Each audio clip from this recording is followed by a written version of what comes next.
Hello everyone, আসসালামু আলাইকুম। আমি কার্ভিং আর্টিস্ট ফারদিন খান আছি আপনাদের সাথে। আজকে নতুন আরেকটি ইভেন্টের ব্লগ শেয়ার করছি। আজকে রাইকি আপু ও তামিম ভাইয়ের হোলদের ইভেন্টের ব্লগটি শেয়ার করছি। এই ব্লগটি খুব ইন্টারেস্টিং একটি ব্লগ হতে যাচ্ছে, কেননা 103 জ্বর নিয়ে আমি এই ইভেন্টটি কভার করেছি। কেননা সেদিন অনেক জ্বর ছিল। আগে থেকেই রাইকি আপুর বান্ধবী, আমার পুরনো ক্লায়েন্ট, তার ভাইয়ের বিয়ে, তো আপু আমাকে কার্ভিং অর্ডার করেছিল। সেই আপু আমাকে অর্ডার করেছে, বিলকিস আপু।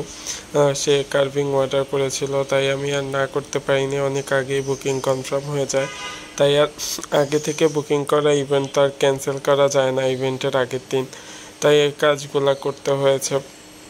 আমি একে একে সব কিছু রেডি করে নিচ্ছি, কেননা শরীর খুবই খারাপ ছিল। আমার ডেলিভারি টাইম ছিল সন্ধ্যা 7টায়, সেখানে ডেলিভারি দিতে দিতে আমার বেজে গিয়েছে রাত্র 8:30 আর বেশি বেজে গিয়েছে। কেননা বনশ্রী থেকে বেশি দূরে ছিল না, ইভেন্টটি ছিল ঢাকা ড্যামরা স্টাফ কোয়ার্টারে, বড় ভাঙার মোড়ে আর কি ইভেন্টটি ছিল। কিন্তু তারপরেও আমার যেতে যেতে অনেক লেট হয়ে গিয়েছে, জ্যামে পড়েছিলাম।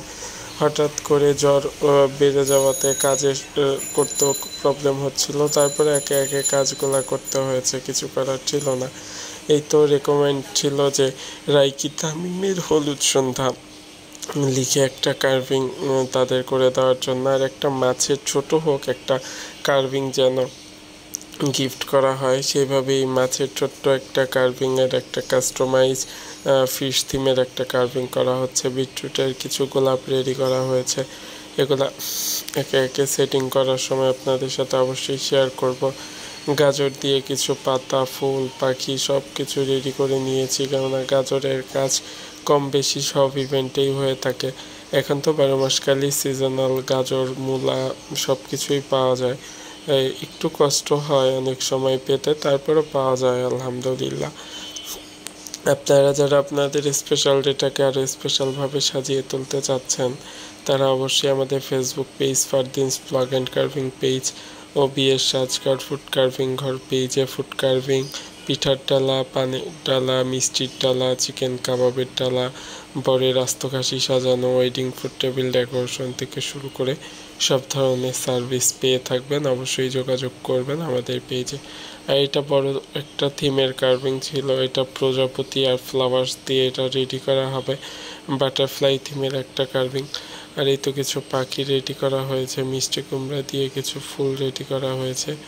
এটা সেটিংয়ের সময় অবশ্যই সাজানোর পরে দেখতে পাবেন যে কোন থিমে কোনটা কিভাবে লাগানো হয়েছে আর কি। ক্যাপসিকাম দিয়ে কিছু ফুল রেডি করা নিয়ে হয়েছে, কেননা আমার শরীর এখনও অনেক অসুস্থ।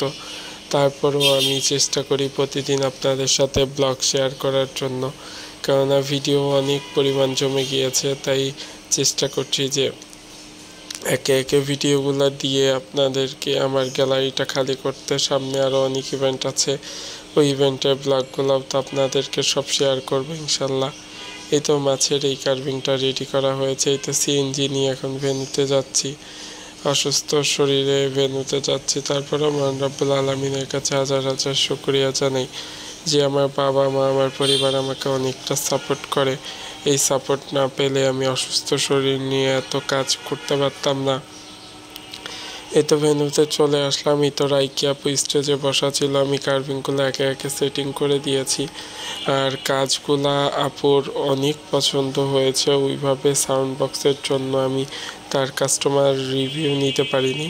আপু বলেছে, ভাইয়া অসাধারণ হয়েছে, আপনি অসুস্থ শরীর নিয়ে করেছেন, অসাধারণ হয়েছে। সামনে আমাদের আরও